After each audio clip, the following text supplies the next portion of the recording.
అండి. నమస్తే. నేను మీ లక్ష్మీ చౌదరిని. వెల్కమ్ టు మిస్టీ మధురిమలు Telugu audio stories. Manasa Smarami part 71తో మీ ముందుకి వచ్చేసాను. కథలోకి వెళ్ళే ముందు ఒక చిన్న రిక్వెస్ట్ యార్, వీడియోకి లైక్స్ హైప్స్ ఇవ్వడం మర్చిపోకండి యార్. ఒక్క లైకే కదా నేను అడుగుతున్నాను, ఇచ్చేయచ్చు కదా యార్. ఇక కథలోకి వెళ్ళిపోదాం.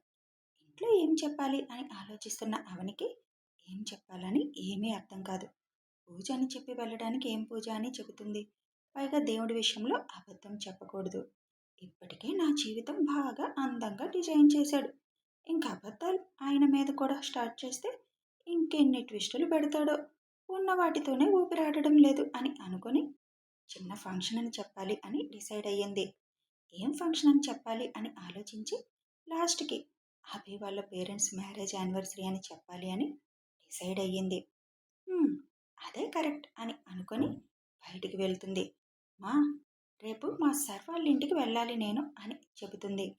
ఎందుకవని అని అడుగుతారు పార్వతి. మేడం వాళ్ళ మ్యారేజ్ యానివర్సరీ అంటమ్మా, చిన్న ఫంక్షన్ లాగా ఏర్పాటు చేశారు సార్, నన్ను పిలిచారు అని అంటుంది.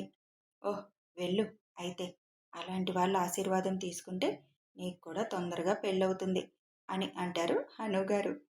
వాళ్ళ నాని వైపు కొర కొర చూస్తూ, నువ్వు చెప్పకపోయినా వెళ్ళాలి, ఆశీర్వాదం కోసం కాదు, బాస్ పిలిచారనైనా వెళ్ళాలి అని అంటుంది అవని.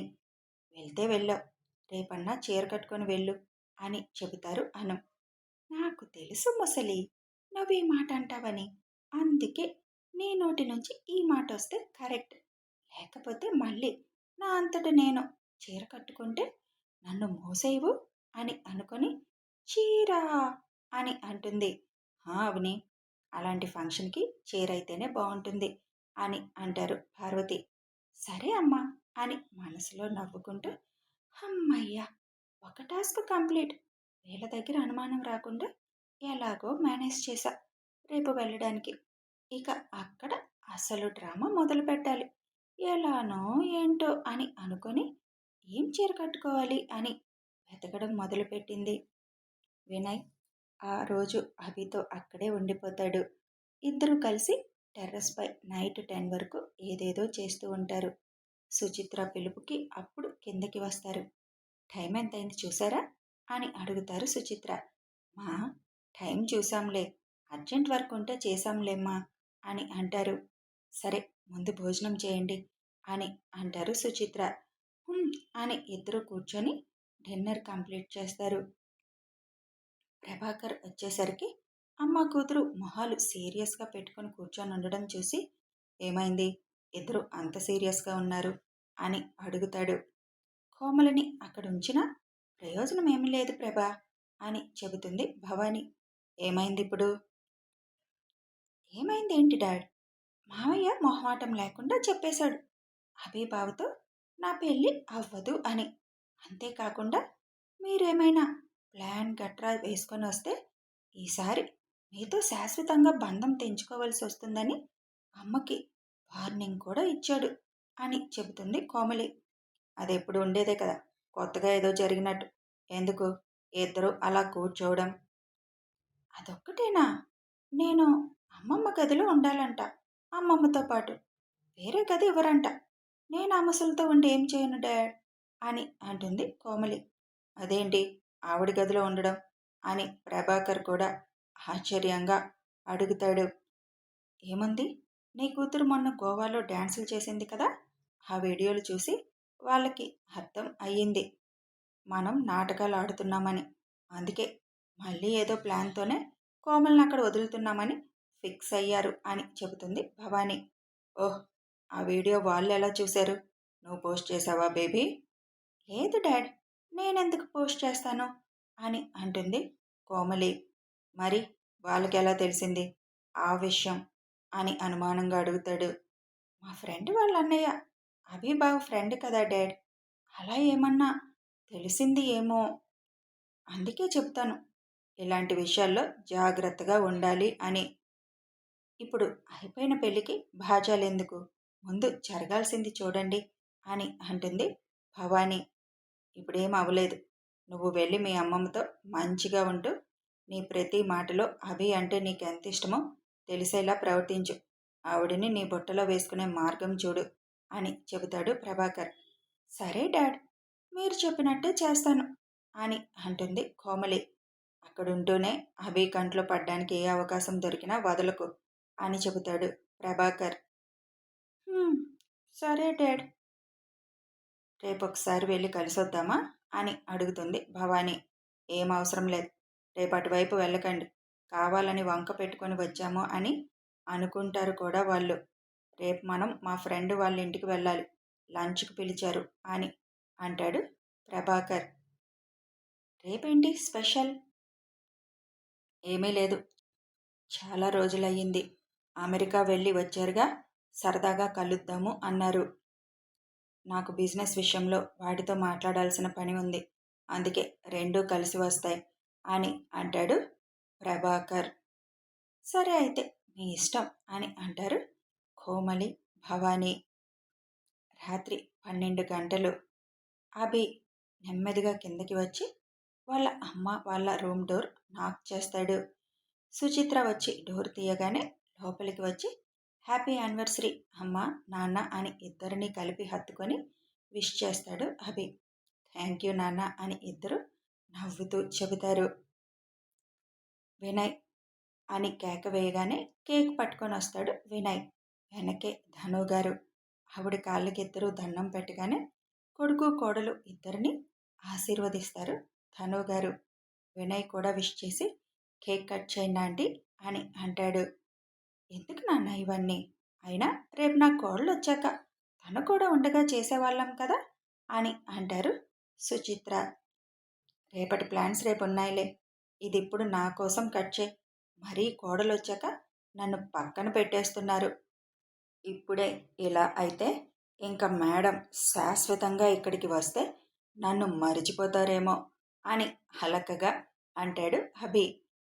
నిన్నెలా మరిచిపోతాను నాన్న, నువ్వు మా ప్రేమకి గుర్తు, మా ప్రాణం అయితే అని ఇద్దరు అభిని హత్తుకొని నువ్వు కూడా పెళ్లి చేసుకొని హ్యాపీగా ఉంటే చూడాలని ఉంది అని అంటారు. చేసుకుంటా, కంగారు పడకండి, నా బండ రాక్షసి కరగాలి కదా, ముందు కేక్ కట్ చేయండి అని వాళ్ళని కేక్ ముందుకి తీసుకువెళ్తాడు. ఇద్దరు కేక్ కట్ చేసి హబీ నోట్లోనే ముందు పెడతారు. హబీ కూడా ఇద్దరికి పెట్టి ఈసారి మీ గిఫ్ట్ మీ కోడలే, అందుకే రేపంతా తను మనతోనే ఉండాలి అని ఇంటికి రమ్మన్నాను. మీ పెళ్లి రోజునే మీ ముందే దానికి నా మనసులో మాట చెప్పాలి అని అంటాడు హబీ.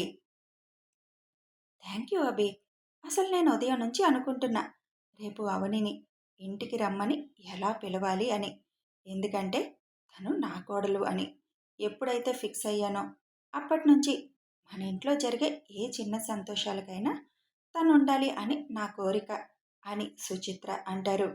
అందుకేగామా దానికి ఆలోచించే టైం కూడా ఇవ్వలేదు, మీ పెళ్లి రోజని దానికి చెప్పకుండా రమ్మంది.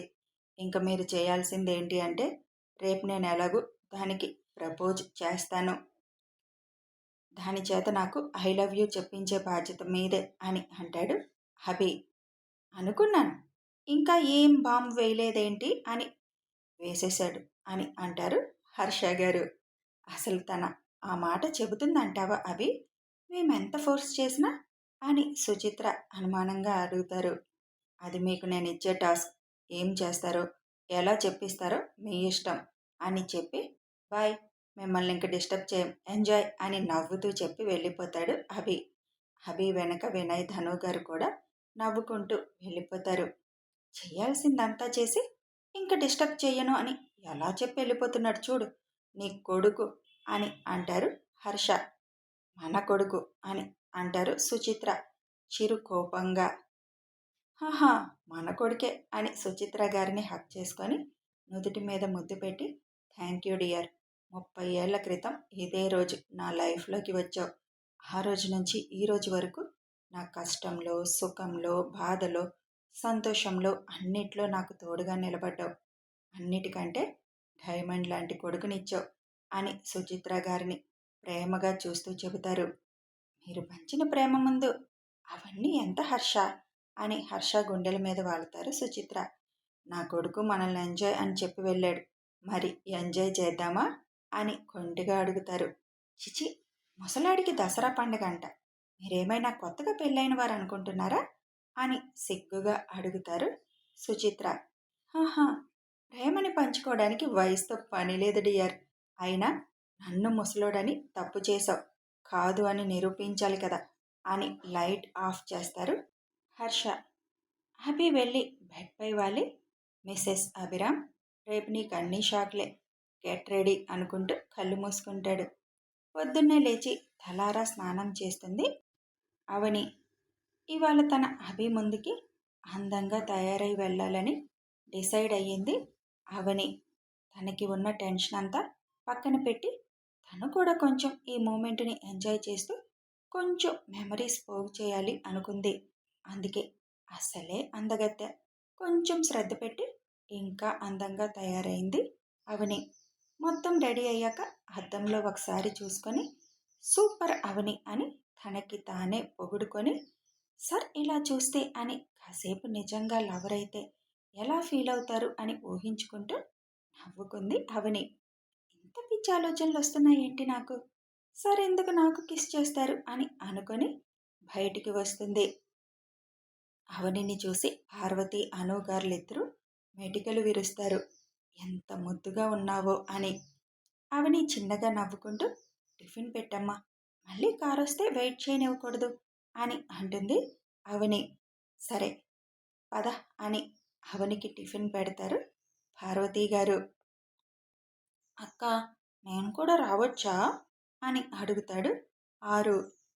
అక్కడంతా పెద్దవాళ్ళు కదా ఆరు, నువ్వు వచ్చినా బోర్ కొడుతుంది, పైగా ఒక దగ్గరే కూర్చోవాలి ఎందుకు, నీకిక్కడైతే నీ ఫ్రెండ్స్ ఉన్నారు, చక్కగా ఆడుకోవచ్చు అని అంటుంది అవని. ఓకే అక్క, ఫంక్షన్ అంటే సరదాగా ఉంటుంది కదా అనుకున్నాను. అంతేముండదారు, ఓన్లీ పెద్దవాళ్ళు ఉంటారు, పైగా ఇంట్లోనే కదా, పెద్దగా ఏమీ హంగామా ఉండదు. సరే అక్క, అయితే నేను నా ఫ్రెండ్ ఇంటికి వెళ్ళి ఆడుకుంటాను. ఓకే కానీ అల్లరి చేయకు. చెయ్యనక్క, గుడ్ బాయ్ అని ఆరు తల మీద చెయ్యి వేసి చిన్నగా రబ్ చేస్తుంది. అక్క, తల మీద చెయ్యొద్దంటే నువ్వు కూడా అదే చేస్తున్నావు అని ఏడుపు మొహం పెట్టుకుంటాడు ఆరు. నీ జుట్టు బాగుంటుంది ఆరు, నాకు ఇష్టం అని అవని నవ్వుతూ చెబుతుంది. డ్రైవర్ ఫోన్ చేయడంతో సరేమా, నేను స్టార్ట్ అవుతాను అని అంటుంది అవని. ఏదైనా గిఫ్ట్ పట్టుకు వెళ్ళావని, ఒట్టి చేతులతో వెళ్ళకు అని చెబుతారు పార్వతీ గారు. అసలు అక్కడ ఏం ఫంక్షన్ లేదు, ఏదో నేను చెప్పాను మీకు ఒక కథ అని అనుకొని, అయినా సార్ వాళ్ళ ఇంటికి వెళ్తున్నాను కదా, అలా ఒట్టి చేతులతో ఎలా వెళ్తాను, ఏదో ఒకటి తీసుకువెళ్తాను అని అనుకొని సరేమా అని చెప్పి కిందకి వస్తుంది. కార్ స్టార్ట్ చేసి రెడీగా ఉండడంతో ఎక్కి కూర్చొని ఏదైనా స్వీట్ షాప్ ముందు ఆపు అని చెబుతుంది. అలాగే మేడం అని అంటాడు డ్రైవర్. ఒక స్వీట్ షాప్ ముందు కారు ఆగగానే దిగి వెళ్ళి స్వీట్ తీసుకొని పక్కనే ఫ్లవర్ షాప్ ఉంటే ఎందుకో చిన్న బొకే చూడగానే నచ్చుతుంది అవనికి. మేడంకి గుడ్ మార్నింగ్ విష్లా చెప్పి ఇవ్వచ్చులే అని అది కూడా తీసుకుంటుంది. అవి తీసుకొని కారు ఎక్కుతుంది అవని. అవి సింపుల్గా జీన్స్ టీషర్ట్ వేసుకొని కిందకి దిగుతుంటే అభిని చూసి, అరే అభి, ఎంత బాగున్నావో, ఎన్నాళ్ళైంది మళ్ళీ నిన్నిలా చూసి అని అంటాడు వినయ్. అవును, ఎప్పుడు ఫార్మల్స్లో చూసి విసుగొచ్చింది, ఎంత బాగున్నావో అని సుచిత్ర బొగ్గలు లాగుతారు. మా అని నవ్వుకుంటూ హర్ష పక్కన కూర్చుంటాడు. గుడికి వెళ్ళి రాలేదా అమ్మా అని అడుగుతాడు అభి. మీ అమ్మ అది వదులుతుందా, అసలే రాత్రి నిద్రలేదంటే ఉదయాన్నే మళ్ళీ 5కి లేపి గుడికి తీసుకువెళ్ళింది అని ఫ్లోలో అంటారు హర్ష. అబ్బా, ఈ హర్ష అని తల కొట్టుకుంటారు సుచిత్ర.